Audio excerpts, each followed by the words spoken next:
got onion, tomatoes, tzatziki sauce, cucumber, red wine vinegar. Swiping figure. Filming back there? I am. We're looking at the shopping list.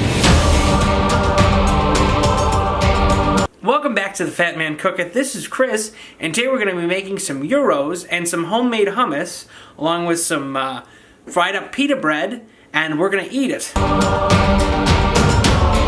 You want to go left at this stoplight? Okay. We're going to go to fucking Aldi. I remember growing up, Aldi was always seemed like poor people shop there, but now as an adult I'm poor, so I shop there.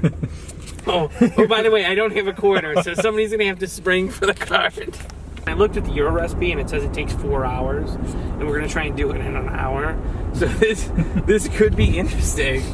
We may end up with botulism. Oh, cut him off, cut him off! Take it! Fuck you! No, he's so mad. Get some gyro. Let's go. Alright, strap this guy in. Special. Be careful, that thing's like spring loaded. Your camera may just explode. It's fine.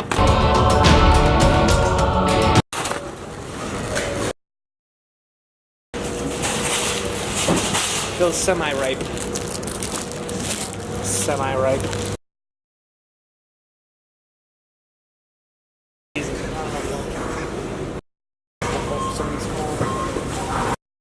Taking the seedless.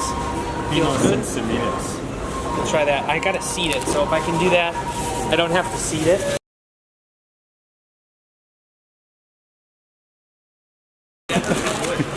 What's up? Gotta be careful, they take your cart here, so yeah. I have the old switcheroo ready.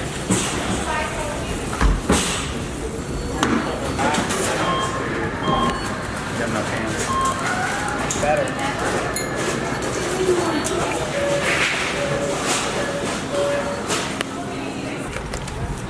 Oh. Great yogurt. I stole his quarter. Oh God, I'm sitting on my phone.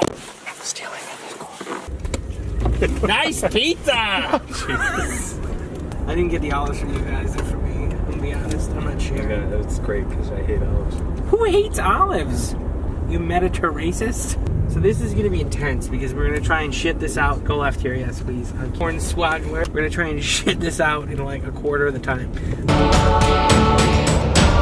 Okay, so real quick, we're gonna make some gyros, but because everyone's already hungry and it's already late because everyone has day jobs, except for me, I'm gonna start with making some hummus, and we'll have that kind of as an appetizer. And this isn't gonna be classy hummus, but it's just gonna be quick hummus that is semi-authentic.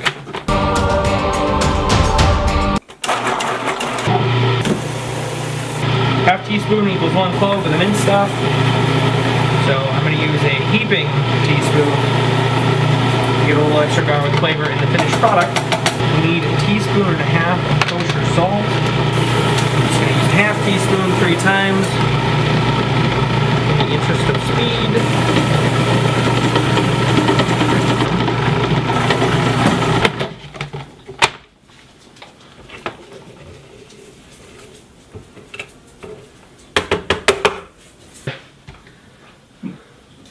And since hummus is pretty much all blended together, you can kind of throw everything in whatever order. Just throw in 5 tablespoons of lemon juice. Some people use fresh squeeze. I don't because I'm lazy. This recipe calls for water. I like to use the juice out of the can of chickpeas. Also, I dropped one in there, so I might as well put that back. 1/3 cup of tahini. Tahini is one of the big flavor components of hummus, and it is essentially toasted sesame in olive oil. So that's all it is. So pretty much everything's in. I'm still going to put in some olive oil, and I'm going to put in some sumac. Now you can top with sumac. It gives like a lemon flavor, and it's similar to poison sumac, if you've heard of that. So it's just this purplish reddish. This is kind of older. It was brighter purple. If you can't find sumac, you can also find something called za'atar, which is a spice mix, which is mainly sumac. That's pretty much it. I'm going to turn it on. I'm going to slowly drizzle in my oil. Best thing to do with hummus is to put it in the fridge for a couple hours or overnight so the flavors kind of go together and it thickens up a little bit for this task if they're circular. I only had the oblong ones. So like I said, this is a little bit thin. Normally it would set up in the fridge, but we don't quite have the time for that today. From here, what you'll see, a lot of restaurants, they'll take some olive oil and maybe drizzle it across, where they'll take some sumac and they'll kind of make some patterns on top, and it's ready to go. It calls for a medium onion. I'm actually going to use one and a smaller onion as well. I need slightly more meat.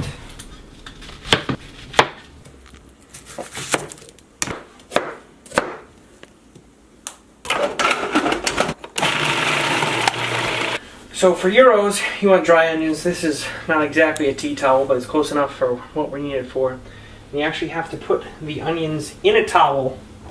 So you want obviously a lint-free towel if possible. And squeeze all the moisture out. Because you want the onion, actual onion, but you want as much of that moisture out of the onion as possible. Just gonna squeeze it. You can see that's all onion juice. It's all coming out. One thing that you can do to get rid of onion smell, because I'm pretty sure onion is an oil, but you can break it down. Stainless steel will get the onion off your hands.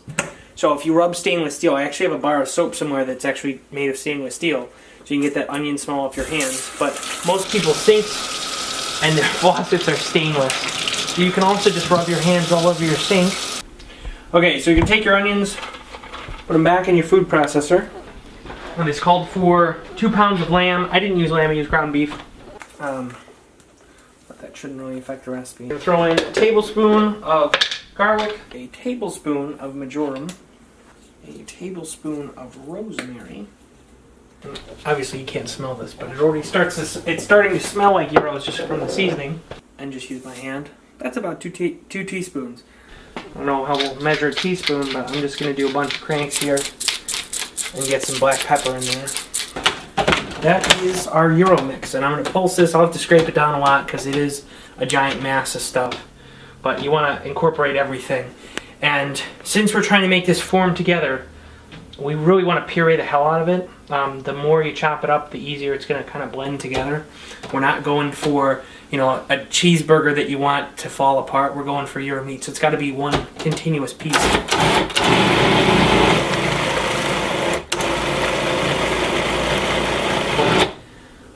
When you're doing meat, you got to be careful too. You want to pulse it. I probably should pulse it a little bit more. That's the fat that's coming out of the meat and sticking. You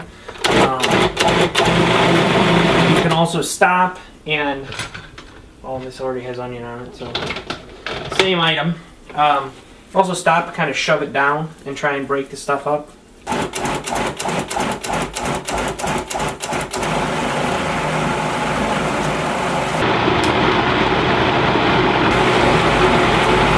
There we go.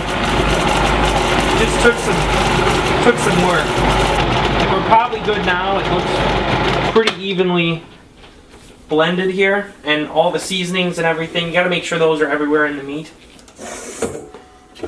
But now, some people will be all worried about the fat. Well, it's going to sit in rotisserie, so all that fat is going to run off and cook out. So it's not a big deal that there's some fat on the meat. That's kind of the whole point. So I'm going to go through and kind of stir it a little bit more. And if you're squeamish, you probably don't want to do this. But I'm just going to grab it in my hands, frugal gourmet style. Wash your hands, take off your ring, like I said. And you're going to take it and you're going to toss it. I like to use a steel bowl for this. But I'm going to toss it into the bowl to pack the meat together.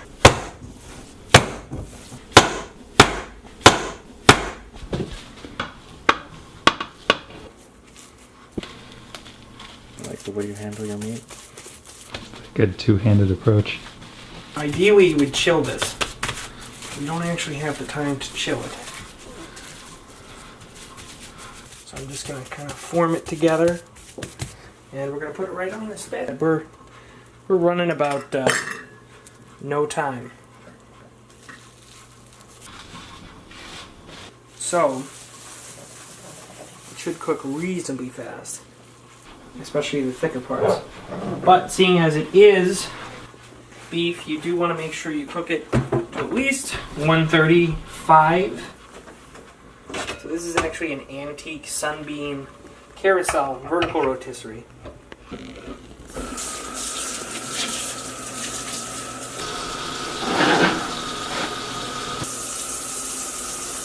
Oh, I'm excited. Are you? Mm-hmm. Are you ready? I am. It smells like fucking Gyros in here.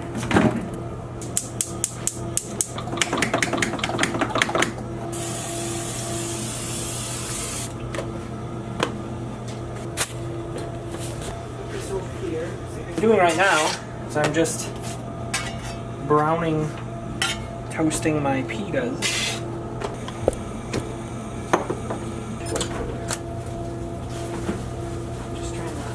Some pita for your hummus. If you want some hummus, dig in. Oh my god.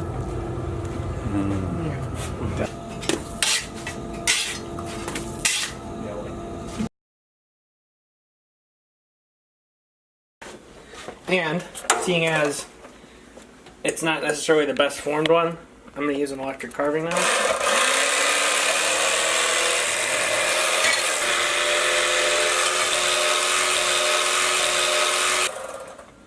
That should be enough for several gyros.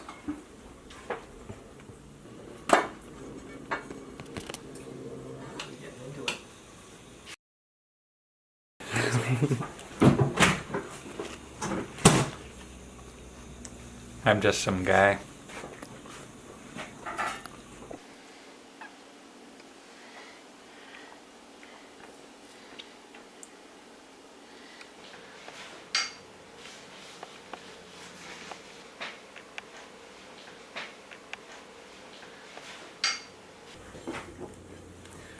So here we have it, some homemade gyros. The hummus we kind of dug into, so it looks like shit now. Right? Show you a picture of that.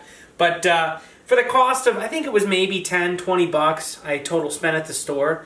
And we had 6 people eat dinner. And so, you know, the cost of a couple gyros at the store, and you've got dinner for a whole family. In this case, a family of adults.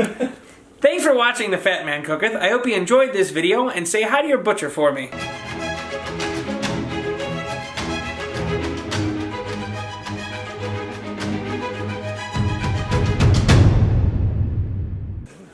Oh, we do. There's no card in this camera!